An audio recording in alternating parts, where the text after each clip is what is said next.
Hoy vamos a hablar de Felipe IV el Hermoso, rey de Francia.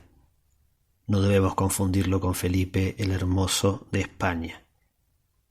Este rey nació en Fontainebleau en 1268 y fue hijo de Felipe III de Francia. Lo sucedió en el trono en el 1285, aunque un año antes ya era rey por su matrimonio con Juana I de Navarra. Sus biógrafos suelen describirlo como un rey piadoso, pero no hay que confundirse con que fuera un rey que tenía piedad, ya que todo lo contrario, más bien no la tenía, sino que piadoso se entiende como temeroso de Dios, aunque seguramente tampoco lo era, ya que él mismo se autodenominó como la justicia de Dios en la tierra. Fue un rey que pudo sojuzgar a todos los nobles y pasó de una monarquía feudal a una monarquía absoluta, es decir, de tener una monarquía en donde dependía de los nobles, directamente los pudo someter a todos para que todo el poder fuese concentrado por él mismo. Tenía 2 consejeros, uno jurista y otro, podríamos decir, asesor político. Se llamaban Nogaret y Marigny, y estos 2 hicieron que Felipe el Hermoso pudiera acumular el poder. Unos por ingenio político, como Marigny, y el otro por ingenio jurídico, como Nogaret, que fue el que ayudó a robar el dinero de los caballeros templarios y someterlos a todos a juicio para aniquilarlos. Pero no nos vamos a ocupar de esto. Hay que situarse un poquito en la época. El rey Felipe logró lo que ningún otro rey pudo lograr, que fue dominar a los papas. Hasta ese momento, el poder de los papas estaba por encima de cualquier rey. Pero Felipe se enfrentó al papa Bonifacio y lo encarceló, lo hizo prisionero y además lo humilló, ya que su jurista Guillermo de Nogaret lo abofeteó con su guante de hierro en público, y de esa humillación nunca pudo recuperarse. Pero lo más trascendental es que a partir de aquí los papas abandonaron Roma para irse a Aviñón, en Francia. De esta manera el rey los podía controlar mejor. Es decir, que hizo trasladar la sede papal del Vaticano a Aviñón, un lugar que se transformó en una especie de la Nueva Babilonia, un lugar donde las licencias de todo tipo estaban permitidas, donde los sacerdotes tenían, los mismos papas que allí estuvieron, tenían hijos, amantes, donde había juego, prostitución, se vendían indulgencias, es decir, se perdonaban los pecados por dinero. Realmente era una ciudad muy poco santa. Hay alguna canción que por ahí muy popular que nos recuerda aquella época, que dice que en el puente de Aviñón todos cantan, todos bailan. Después de haber sometido al Papa y a los siguientes papas, o al siguiente Papa más bien, a Clemente V, lo tuvo en sus manos. Junto con él decidieron exterminar a los templarios para apropiarse de todo su poderío económico.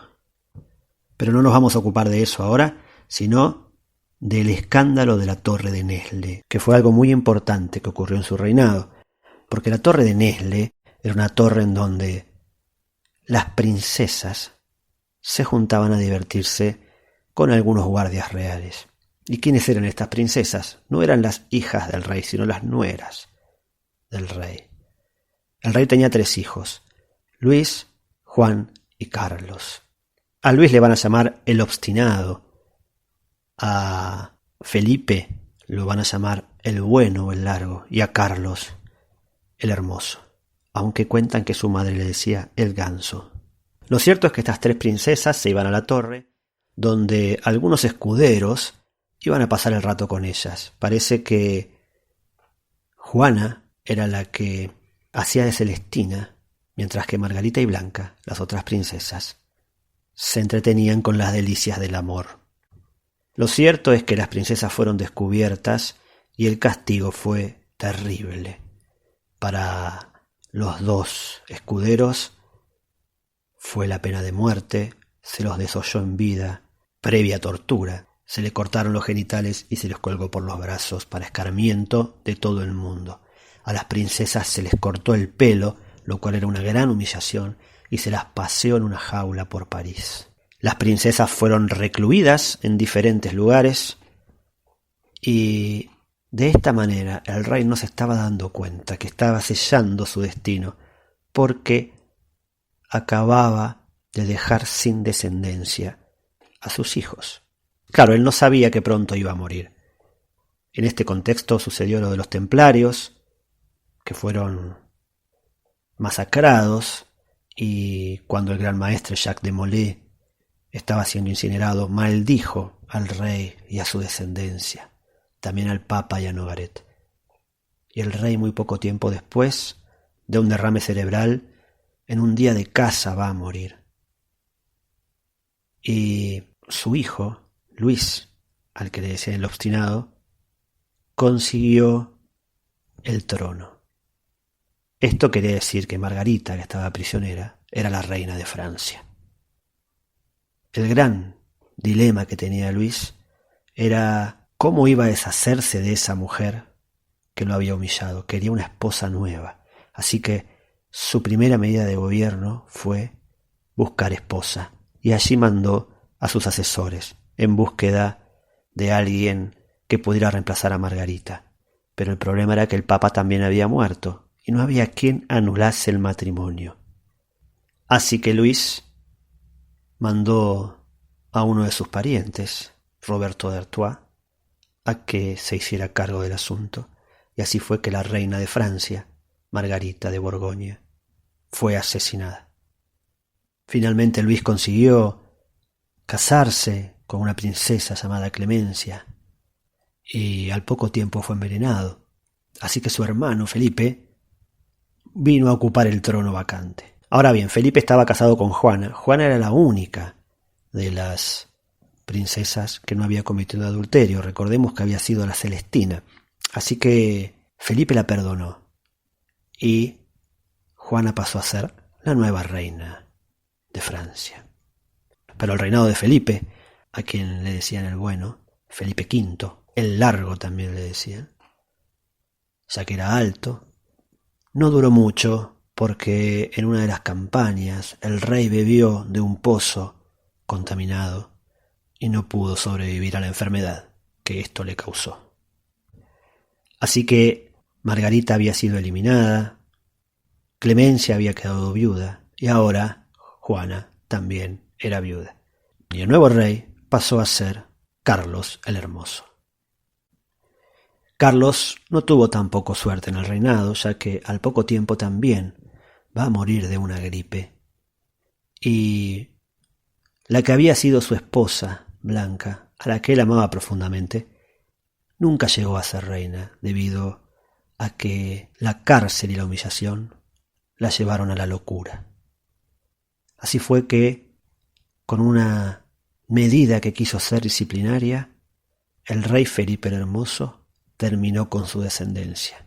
Con su hijo Carlos terminó la dinastía de los Capetos, quienes se irán de la historia grande de los reyes para siempre, dando lugar en este caso a los Valois, ya que un sobrino de Felipe, hijo de Carlos de Valois, pasará a ser el nuevo rey de Francia, y los Capetos ya no serán tan recordados, a excepción de la única hija mujer, llamada Isabel, que estaba casada con el rey de Inglaterra, nada más y nada menos, es decir, que era princesa de Francia y rey de Inglaterra. Terminada la descendencia de Felipe el Hermoso, su nieto Eduardo, que era un niño, fue a reclamar el trono a Francia, ya que él era el verdadero heredero por línea materna del rey Felipe el Hermoso. Y esto generó una gran discusión y los franceses no quisieron ni que Isabel fuese su reina, ni que su hijo fuese rey. Decían que una mujer no podía gobernar Francia, lo cual era falso porque ya había habido antecedentes, pero apelaron a una ley la ley de los francos salios, la ley sálica, que decía que las mujeres no podían gobernar. Lo cierto es que tampoco aceptaron a su hijo Eduardo por ser hijo del rey de Inglaterra y no querían que su reino fuera gobernado por un inglés. Esto llevó a un gran proceso de disputas que finalizó en una guerra conocida como la Guerra de los 100 Años. Y así fue que este rey ambicioso, Felipe el Hermoso, este monarca absoluto, llevó a la perdición a su descendencia y podríamos decir que también a Francia, que comenzaría un declive que terminaría con el gobierno de Luis XIV, decapitado por la Revolución Francesa. Nos despedimos con una frase de un obispo de aquella época, el obispo de Pamiers, que dijo de Felipe el Hermoso: no es un hombre ni una bestia, es una estatua.